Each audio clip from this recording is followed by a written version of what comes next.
Luca had never seen an animal behave this way before, but there was a giant bear that just kept showing up at his house. He greeted him and then walked away as if the animal wanted to be followed. Luke had never paid this any mind, but one day he decided to indulge his curiosity, and he was shocked by what he found. Welcome to Facts You Should Know. It was a new beginning for Luca and his family who moved into a new house by the woods. Luca loved nature, and he wanted his children to be exposed to it as much as possible, so he was very happy about his new home. But soon after settling in, nature started to get too close to Luca and his family. Luca's wife Andrea wasn't as enthusiastic about the move, but after much discussion, he managed to convince her of the first 2 days at the new house were great. The family went on long walks, and the children had a great time running around. Everything was going so well that Luca was convinced he had made the right decision. But one day, he was woken up by his children dragged downstairs so he could see what they saw.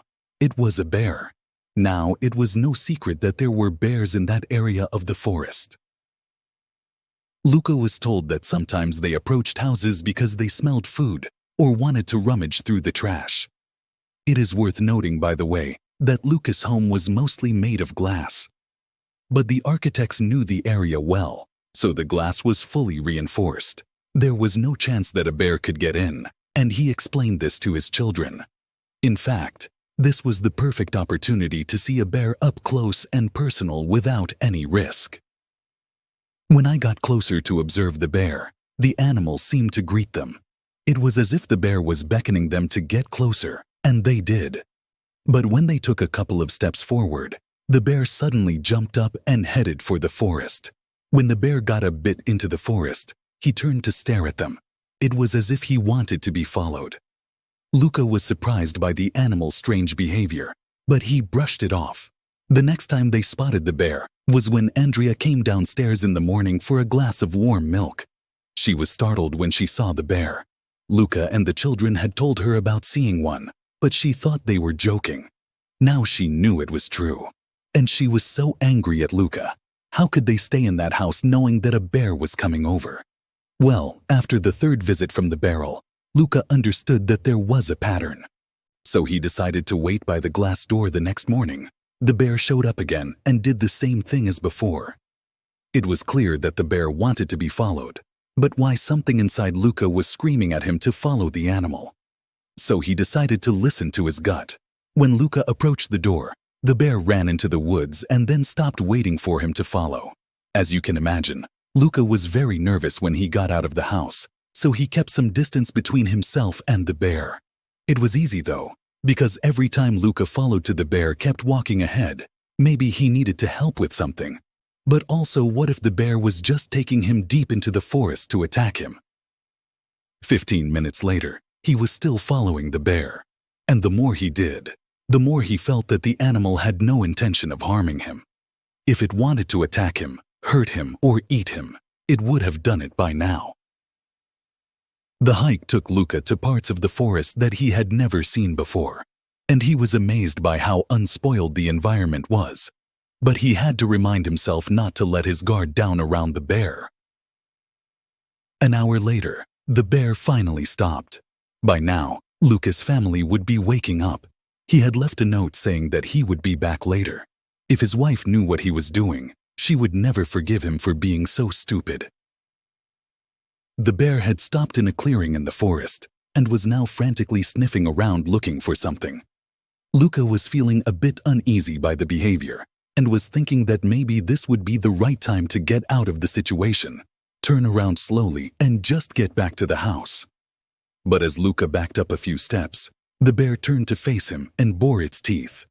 He stopped moving and the bear went back to sniffing around. That's when he realized that he had gotten himself into a dangerous situation. What was he thinking by following this bear around?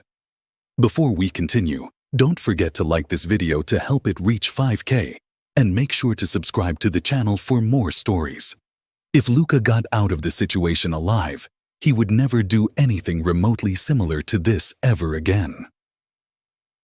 A moment later, the bear stood on its hind legs and was looking at something in the distance. It looked like he had caught a scent and was ready to follow it. Meanwhile, Luca was thinking about what he could do next. He waited a couple of seconds to see if the bear would leave him there. But the animal turned and looked at Luca. He could tell that he had no other choice but to continue following the bear. This time, the animal was moving much faster, and Luca was having trouble keeping up. It was obvious that the bear was now in a hurry, and Luca's curiosity was piqued once more. What was going on? You really wanted to find out. The path the bear was following seemed cut through the forest, but they didn't need to clear a path to make their way through. It looked like someone or something had already gone through, clearing the way to Luca's surprise. The more they went on, the more he saw signs that people had been there before. This area wasn't as unspoiled as the one they just came from. Suddenly, Luca realized where they were heading.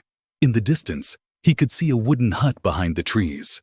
That was technically his neighbor. But since the houses in that area were secluded, they hadn't met yet. Everyone lived pretty far from each other, so getting to know your neighbors was a bit more difficult. He knew a man lived in that hut, but not much else. What did that man have to do with this situation, though? Luca couldn't understand what was going on, but he was kind of glad that the bear had led them there. Maybe the neighbor could help him get away from the bear or scare the animal off so he could go back home. But when Luca got closer to the hut, he could hear his neighbor yelling from inside, and the bear was pounding on the garage door. Suddenly, the garage door opened, and that's when Luca could see another bear lying on the garage floor. So that's what the bear was so anxious about. The animal in the garage was breathing heavily, and it was obviously in bad shape. It was a smaller bear, which led Luca to believe that the bear that led him there was the mother. While the animal reunited with the other bear, Luca rushed to his neighbor to learn what happened. The man had found the sick cub in the woods about an hour earlier. He assumed that his mother had abandoned him, so he took the cub home. He planned to take the cub to the vet because it didn't look like the cub could survive alone in the wild. Then Luca realized that's what the bear was sniffing for earlier. She had left her cub there while she looked for Luca. That's why she was so desperate for him to follow her, and why she wouldn't let him go back.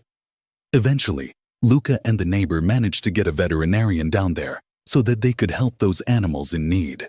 The mama bear was transported to a temporary holding facility while the cub was treated. Once the cub returned to good health, they were both released. Luca and his family still see the two bears from time to time. The last time they saw them, the bears looked healthy and well. Mama bear no longer comes to Luca's home to greet him, which is great for everyone. He was glad he could help her out, but he was also glad it was over. What do you think of today's story? It's always amazing when animals, especially wild animals, seek humans for help. Don't forget to like this video, share it, and make sure to subscribe to the channel.